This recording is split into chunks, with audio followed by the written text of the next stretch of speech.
Not everyone wants to spend more time at home. Many people who are blind would like to go out more.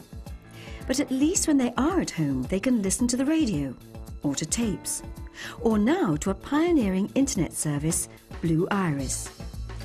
Visually impaired users surf to the website, choose from a menu of audio material, and then listen to it on their own computer.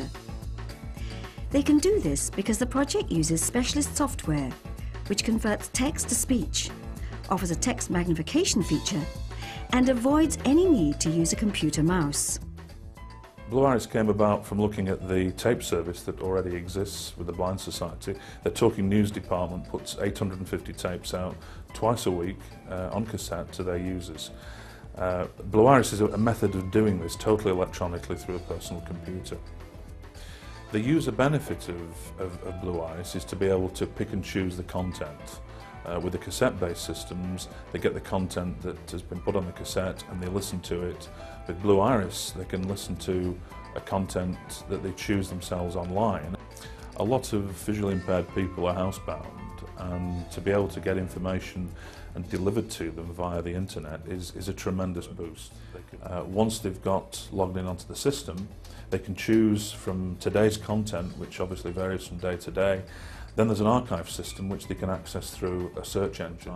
So they're not stuck to what we actually give them on a day-to-day basis. They can actually go back and look at content that way. When we first started the Blue Iris project, we realised that a lot of the resources were going to be thin on the ground.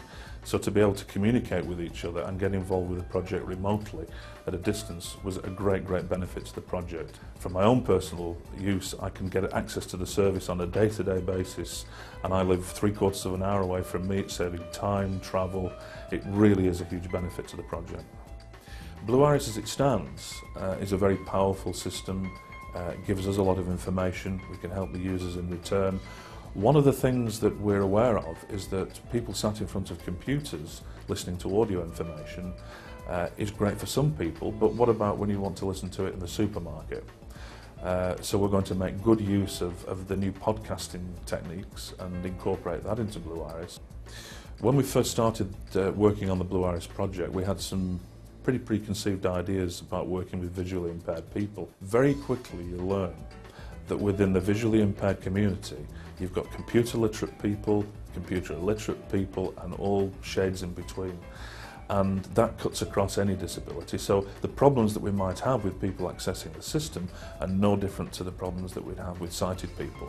Broadband is the key to Blue Iris. We had the Blue Iris project in mind several years ago. We knew about the streaming technologies. We could actually deliver the infrastructure of the project from a technology point of view. The big lacking link was the speed of connectivity between the user and the system. And broadband and the availability of it in recent years has made that possible.